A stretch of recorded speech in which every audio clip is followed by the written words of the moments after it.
Testimonies and videos obtained by the Associated Press show American contractors guarding aid distribution sites inside Gaza are using live ammunition and stun grenades as hungry Palestinians scramble for food.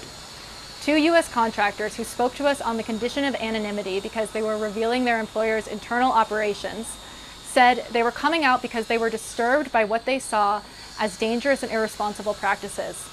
Both have extensive military experience. They say the security staff on site were often unqualified, unvetted, and had an open license to do whatever they wished.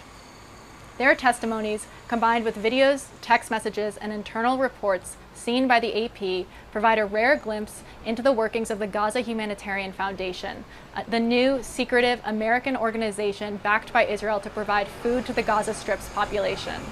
Journalists have been unable to access the sites, which are located in Israeli military-controlled zones.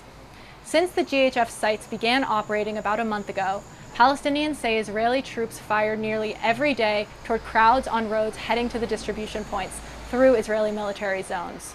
Several hundred people have been killed and hundreds more wounded, according to Gaza's health ministry and witnesses. The military has repeatedly said it's fired only warning shots, denies deliberately firing toward civilians, and says it's looking into reports of civilian harm. AP's reporting reveals what's actually happening on the sites themselves. The 2 contractors say their colleagues regularly used bullets, stun grenades, and pepper spray on the sites.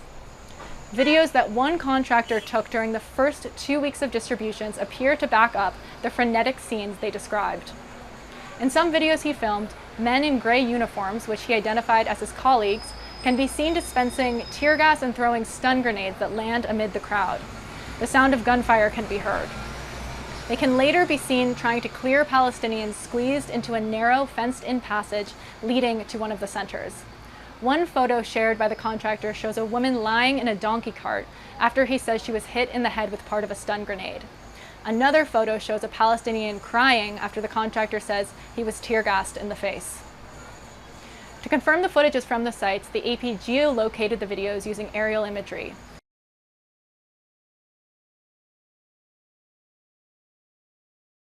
The AP also had the videos analyzed by 2 audio forensic experts who say they could identify live ammunition, including machine gunfire, coming from the sites, in most cases within 50 to 60 meters of the camera's microphone.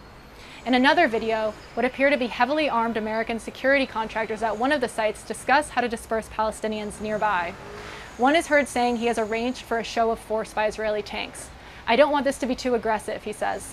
At that moment, bursts of gunfire erupt close by, at least 15 shots. One says, "I think you hit one." Then one shouts, "Hell yeah, boy." The camera's view is obscured by a large dirt mound. The contractor who took the video told AP that he saw other contractors shooting in the direction of Palestinians who had just collected their food and were departing. He had a clear line of sight to both shooters. He says they shot toward the exit to the site, where he could see Palestinians leaving the center some 80 meters away.